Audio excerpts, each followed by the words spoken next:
Hello student. Now we are going to read chapter number 4 quadratic equation part 2. Part 1 में हमने अब तक क्या पढ़ा? तो आपको दिया गया है कोई भी इक्वेशन और उसे आपको सॉल्व करके ये बताना था कि वो क्वाड्रेटिक इक्वेशन है या नहीं। आप पहले क्वेश्चन में ये पढ़ा। जो आपका इसका सेकंड क्वेश्चन है वो क्या है? लिखा हुआ है क्वेश्चन में represent the following situation in the form of quadratic equation। मतलब जो भी सिचुएशन आपको दिया गया है वो आपको रिप्रेजेंट करना है क्वाड्रेटिक इक्वेशन में। क्या है? Represent the following situation in the form. जो आपको सिचुएशन दिया गया है उस सिचुएशन को आपको रिप्रेजेंट करना है क्वाड्रेटिक इक्वेशन में। आइए फर्स्ट क्वेश्चन को देखते हैं। Question number 2 first part. The area of rectangular plot is 528 metre square. क्या दिया हुआ है? The area of a rectangular plot is 528 metre square. The length of the plot in metres is 1 more than twice its breadth। The length of the plot, जो plot है उसकी जो length दी गई है वो 1 मीटर क्या है? ज्यादा है twice its breadth, इसके ब्रेथ से। We need to find the length and breadth of the plot। हमें क्या जरूरत है? प्लॉट की लेंथ और ब्रेथ को पता करना है आपको। तो आपको क्या दिया हुआ है? The area of rectangular plot आपको दिया हुआ है। एक रेक्टेंगुलर प्लॉट है जिसमें आपको दिया हुआ है इसकी एरिया। इसकी एरिया आपको दी गई है। एरिया कितनी दी गई है? तो वो है 528 metre square. The length of the plot is, जो लेंथ के बारे में आपको दिया गया है लेंथ, वो क्या है? 1 metre more than twice its breadth. Breadth के ट्वाइस से एक ज्यादा। मुझे तो ब्रेथ पता होनी चाहिए, सबसे पहले मुझे ब्रेथ पता होनी चाहिए और मुझे ब्रेथ तो पता नहीं है, इसलिए हम क्या करेंगे? एज्यूम कर लेंगे, सपोज करेंगे। Length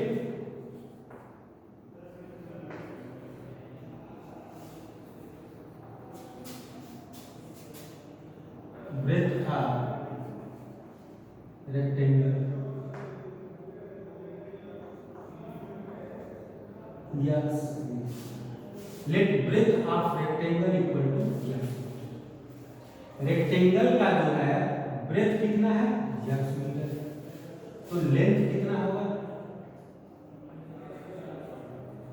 length of rectangle, length of rectangle कितना होगा? रेक्टेंगल की लेंथ कितनी होगी? तो लिखा हुआ है क्वेश्चन में 1 more than twice। 1 more मतलब प्लस और ट्वाइस मतलब 2x। अब हमें पता लग गया क्या? अगर हमने ब्रेथ सपोज किया, रेक्टेंगल की ब्रेथ को हमने सपोज किया है कितना? x metre. तो जो ब्रेथ रेक्टेंगल की जो लेंथ होगी वो कितनी होगी? 2x + 1। अब क्वेश्चन क्या कह रहा है? अकॉर्डिंग टू क्वेश्चन जो आपके पास एरिया है, एरिया ऑफ रेक्टेंगल वो आपको दिया हुआ है 528 मीटर स्क्वायर। ये आपको दिया गया है। तो एरिया का फार्मूला होता है, एरिया ऑफ रेक्टेंगल क्या होता है? Length into breadth is equal to 528। Length कितना है? 2x + 1। ब्रेथ कितना है? तो x मीटर और इन दोनों का जो मल्टीप्लाई होगा वो होगा 528। इसको सॉल्व कीजिए तो होगा, इंटू करेंगे तो 2x² + x is equal to 528 और इसे ट्रांसफर करेंगे तो 2x² + x minus 528 is equal to 0। सबसे पहले जो गिवन सिचुएशन था उसको मैंने किस में रिप्रेजेंट कर दिया? क्वाड्रेटिक इक्वेशन में। क्वाड्रेटिक इक्वेशन में मैंने इसे क्या कर दिया? रिप्रेजेंट कर दिया। अब क्वेश्चन में क्या रहा था? We need to find the length and breadth. अब हमें जरूरत है इसकी क्या पता करने की? बच्चे लेंथ और ब्रेथ को पता करने की जरूरत है। तो आप इसके बाद जानते हैं इसको सॉल्व आप किस मेथड से कर सकते हैं? तो मिडिल टर्म स्प्लिटिंग कर सकते हैं, क्योंकि आपको आप पहले से पढ़े 9th क्लास में भी आपने 10th क्लास में भी आप चैप्टर नंबर 2 में मिडिल टर्म स्प्लिटिंग पढ़ा, और यही चीज आपको क्या करना है, फिर सॉल्व करके x की वैल्यू अगर मुझे मिल जाती है तो वो ब्रेक होगी, और जो लेंथ है वो आपके पास 2x + 1 हो जाएगा। तो अब इसे हम सॉल्व कर लेते हैं। सॉल्व करने के लिए आपके पास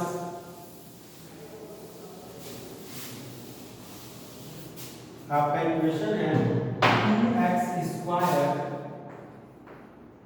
प्लस x माइनस 528 = 0। यहां से सब मिडिल टर्म के लिए आप क्या करते हैं, सबसे पहले इसका क्या करेंगे, इन दोनों का a और c का मल्टीप्लाई, आप इसे मल्टीप्लाई करेंगे तो ये हो जाएगा 528 × 2, ये आपके पास हो जाएगा 1056। अब इसका आपको क्या करना है, प्राइम फैक्टराइजेशन कीजिए। तो प्राइम फैक्टराइजेशन जब करेंगे तो ये हो जाएगा 2 5 = 10, फिर वही आएगा, फिर 2 से आप इसे करें डिवाइड तो ये हो जाएगा 2 2 = 4, 2 6 = 12, और ये हो जाएगा 2 4 = 8। 2 से ये 13 टाइम में, और 2 2 = 2 से करेंगे तो कितना आ जाएगा, 2 6 = 2 6 और ये हो जाएगा 2 से 33, और ये आपके पास 3 से हो जाएगा 11, और 11 आपका आ जाएगा। यहाँ आप देख लीजिए 2 2 = 4, 2 = 8, 2 = 16, 2 = 32, ये आपके पास आ रहा है 32, और ये है आपके पास 33। आपको यही तो करना था, इसका मिडिल टर्म स्प्लिट करना था, इनटू करने पे 1056 आए और माइनस करने पे 1 आए। तो मुझे दो फैक्टर मिल चुके हैं 32 और 33, जब इनका मल्टीप्लाई करूंगा तो आएगा 1056, और जब इसको मैं माइनस करूंगा तो वो आएगा 1। इन दोनों को माइनस करूंगा तो 1 आएगा। तो हमारे दोनों मिडिल टर्म मिल गए हैं, और ये होगा आपके पास 2x² + 1 लेके आना था, तो ये हो जाएगा +33x, और ये हो जाएगा -32x, और माइनस यहाँ हो जाएगा 528 = 0। इन दोनों नंबरों में क्या कॉमन है, तो कॉमन सिर्फ आपको एक ही चीज है x, और ये हो जाएगा 2x + 33, और यहाँ कॉमन क्या ले सकते हैं, तो यहाँ 16 आप कॉमन ले सकते हैं, और 16 अगर आप कॉमन लेंगे तो ये हो जाएगा 16 2 जा, और ये माइनस आपने कॉमन लिया है तो प्लस, और 16 3 जा 16 3 जा, ये आपके पास आ गया। अब इन दोनों में आपने देखा कि ये दोनों आपके पास कॉमन है, 2x + 33 ये कॉमन आपने लिया, यहाँ आएगा x और यहाँ आएगा -16 = 0। ये टर्म आप लेंगे नहीं, क्यों नहीं लेंगे, क्योंकि यहाँ प्लस है और यही वैल्यू क्या दे देगा, माइनस। तो आपको कौन सा टर्म लेना है, ये लेना है। इफ x - 16 = 0, तो आपके पास क्या होगा, x की वैल्यू कितनी आ गई, 16, और यही क्या आपने सपोज किया था, ब्रेथ। ये आपके पास ब्रेथ हो गया। लेंथ कितना होगा, लेंथ हो जाएगा 2x + 1, और ये आपके पास हो जाएगा 2 × 16 + 1 = 32 + 1 = 33 मीटर। आपके पास क्या आ गया, ब्रेथ आ गया 16 और लेंथ आ गया 33 मीटर। ये आपका था पहला क्वेश्चन। सेकंड क्वेश्चन का पहला पार्ट। आइए सेकंड पार्ट को हम देखते हैं।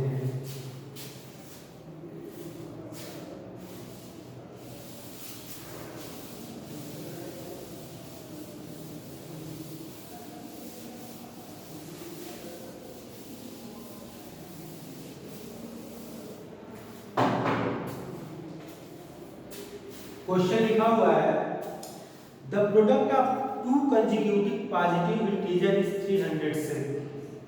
The product of to consecutive positive integer, consecutive positive integer का मतलब लगातार दो नंबर, वो भी कौन से होने चाहिए, positive.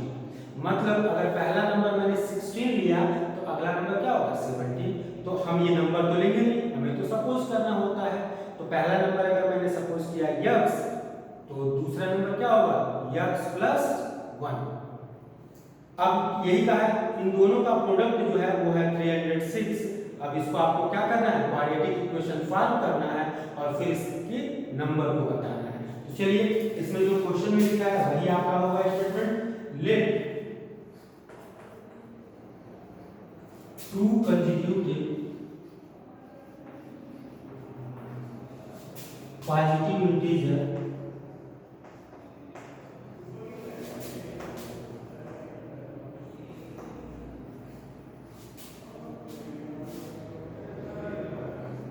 x and x plus let two consecutive positive integers x and x plus according to question in दोनों पॉजिटिव इंटीजर का क्या करना था, आपको मल्टीप्लाई करना था प्रोडक्ट। तो ये हो जाएगा x plus 1 is equal to 306। यहाँ आपके पास है x है और x plus 1 है, इन दोनों का आप मल्टीप्लाई करें। जब आप मल्टीप्लाई करेंगे तो होगा x स्क्वायर प्लस x और इसको ट्रांसफर भी कर लिया जाए माइनस 306 इज इक्वल टू 0। ये क्वाड्रेटिक इक्वेशन का फॉर्म हो गया। अब इसको आपको सॉल्व करके बताना है कि वो नंबर कौन से हैं। तो सबसे पहले क्या काम अपने पास होता है, यहाँ पे 1 छिपा हुआ है, इसका पहले क्या करते हैं मल्टीप्लाई। 306 और 1 का जब मल्टीप्लाई करेंगे तो ये आएगा 306 और इसका मिडिल टर्म स्प्लिट करना है, उसके लिए मुझे प्राइम फैक्टराइजेशन चाहिए। 2 से 15 टाइम में 3 टाइम में अभी आएगा 3 से, तो 3 से कितना 3 5 जा 3 1 जा 3 से 17 और ये आपके पास जो है 3 3 या 9 2 जा 18, तो ये आपके पास आ गया 18 और ये नंबर है आपके पास 17। तो इन दोनों का जब मैं इंटू करूंगा तो 306 आएगा और इन दोनों को जब मैं माइनस करूंगा तो 1 आएगा। तो इसको हम सॉल्व कर लेते हैं और ये है हमारे पास x स्क्वायर प्लस, यहाँ पे मुझे प्लस लाना है तो 18x minus 17x minus 306 is equal to 0। ये आपके पास है और ये आपके पास है। इन दोनों में आपको करना क्या है, x को कॉमन ले लेना है तो x प्लस 18 होगा और यहाँ माइनस 17 को कॉमन ले लेते हैं तो यहाँ होगा x और माइनस को कॉमन लिया तो प्लस 18 इज इक्वल टू 0। इन दोनों में x प्लस 18 बोथ कॉमन, तो आपके पास बचा क्या x माइनस 17। अब x माइनस 17 जो है वो क्या है, x प्लस 18, ये तो वैल्यू आप जानते हैं कि ये नेगेटिव देगा, आप इसका यूज नहीं करेंगे। और यहाँ x माइनस 17 है तो इसे आप पुट करेंगे, ये हो जाएगा if x minus 17 is equal to 0 then x is equal to 17। तो फर्स्ट पॉजिटिव इंटीजर जो मुझे मिला वो क्या मिलेगा 17। तो नेक्स्ट सेकंड नंबर जो होगा वो क्या होगा, सेकंड जो नंबर होगा वो x प्लस 1 आपने सपोज किया है तो ये आपके पास 17 प्लस 1 ये हो गया 18। तो हमारा आंसर जो होगा वो क्या होगा, पहला जो नंबर है वो है आपके पास 17 और दूसरा जो नंबर है वो नंबर क्या है 18। इन दोनों का जब भी आप प्रोडक्ट करोगे तो यही आएगा, ठीक है। और आइए हम देखते हैं क्वेश्चन नंबर 3। क्वेश्चन नंबर 2 का ये जो थर्ड पार्ट है ये आप करेंगे। ये आपने जो आपको बताया था ये कौन सा पार्ट था, सेकंड पार्ट। अब आपको बताने जा रहा हूं third.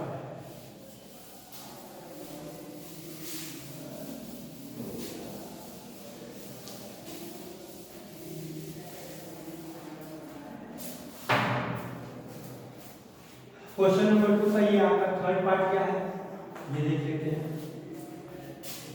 Rohan's mother is 26 year older than him. Rohan की जो मदर है वो रोहन से 26 ईयर ओल्डर, मतलब बूढ़ी है या ज्यादा है, ये आप कह सकते हैं। The product of their edges in years 3 years from now. उन दोनों लोगों के एज का प्रोडक्ट कह रहा 3 ईयर्स फ्रॉम नाउ, 3 साल बाद, अब से 3 साल बाद वो कितना होगा 360। आपको बताना है we would like to find Rohan present age, Rohan की प्रेजेंट एज को पता करना है। तो ये आपको दिया हुआ है रोहन है और उनकी मदर है। तो तो आपको मालूम है क्वाड्रेटिक इक्वेशन के लिए एक ही वेरिएबल हम यूज करते हैं। तो इसमें रोहन, पहले रोहन की एज अगर हमें पता लग जाए तो उसकी मदर की एज हमें पता लग सकती है। क्यों? क्योंकि वो 26 ईयर बड़ी है। तो सबसे पहले हम सपोज करेंगे let Rohan's present age, Rohan की प्रेजेंट एज को हम क्या करेंगे? सपोज करेंगे। तो ये हो जाएगा yes E S.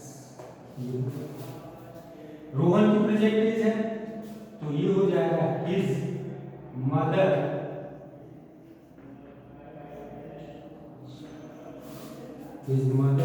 Present age is equal to 26 year older, मतलब इनसे 26 ईयर क्या होंगे? ओल्डर। तो x प्लस 26 यही होगा। ये हो गया x प्लस 26। क्वेश्चन में ये कह रहा था कि the product of their edges, उनके एज का प्रोडक्ट, लेकिन कब? 3 इयर्स फ्रॉम नाउ। तो after 3 years from now,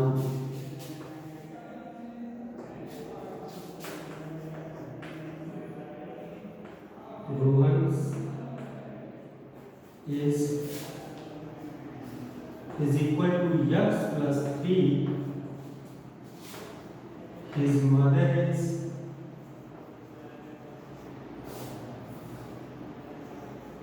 is equal to x plus 26 plus 3 or x plus 29 according to question। Product of their edges, तो x plus 3 ये रोहन की as है, x plus 29 ये उसकी मदर की एज है, और इन दोनों का जो प्रोडक्ट है वो कितना है? तो 360 इंटू कर ले।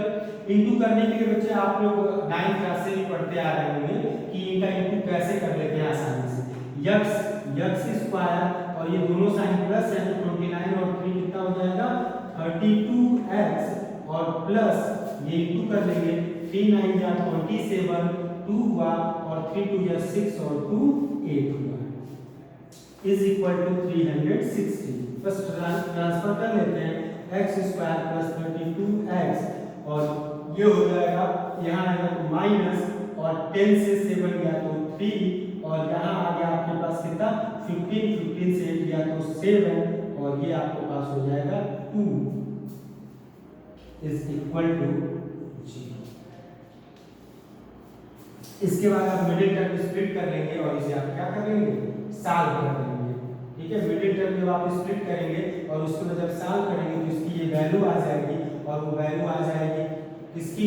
रोहन के प्रेजेंट एज की, x की जो भी वैल्यू है। इसके बाद लास्ट और मोस्ट इंपॉर्टेंट क्वेश्चन जो है वो आपके पास है 4।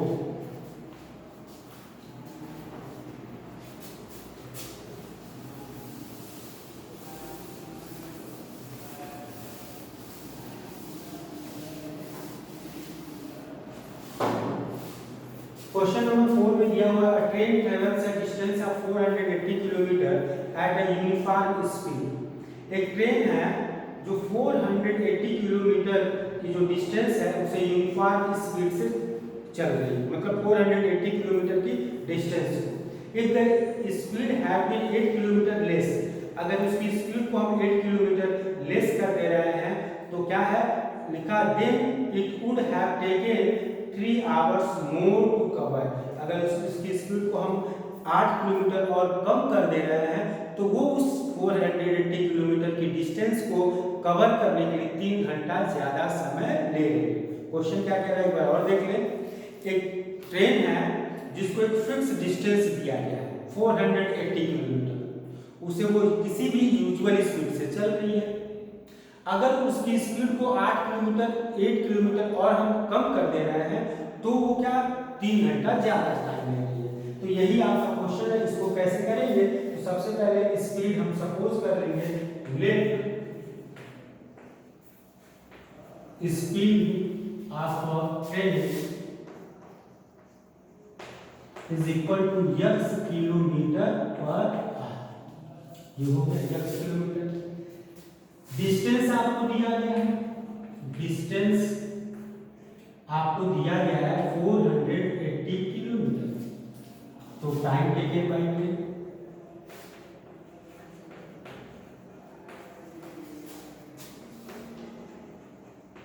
इज इक्वल टू, टाइम का फार्मूला क्या होता है, distance by speed. Distance by क्या होता है, स्पीड। डिस्टेंस कितना है 480 और स्पीड कितना है, तो ये टाइम हमने इसकी यूजुअल स्पीड से निकाल लिया। अब if its speed decrease 8 kilometre per our, तो न्यू स्पीड इसकी कितनी होगी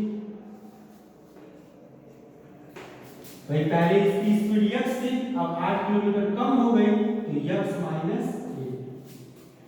अब टाइम टेकन भाई,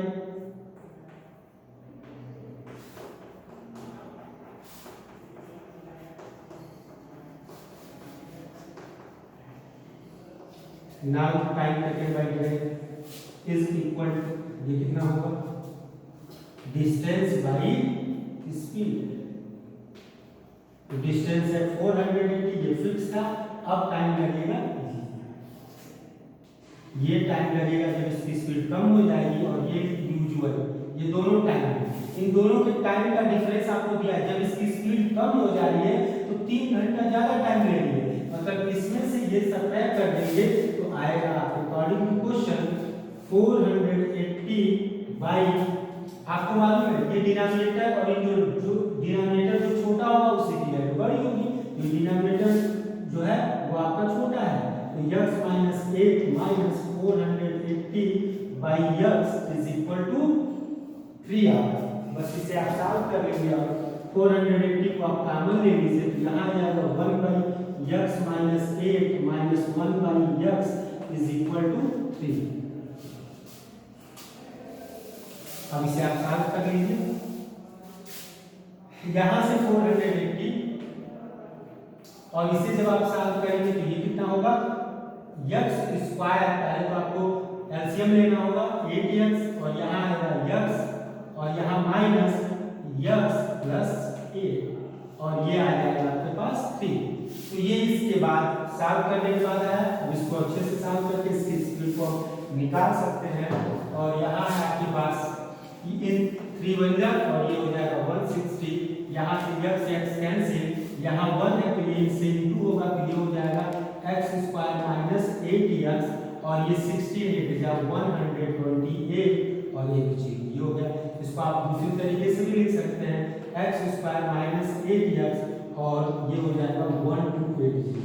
मैंने इनका बस दोनों को ऑर्डर चेंज किया, इससे किसी का साइन नहीं चेंज हुआ, ट्रांसफर कर लीजिए x स्क्वायर माइनस 8x और ये हो जाएगा माइनस 1280।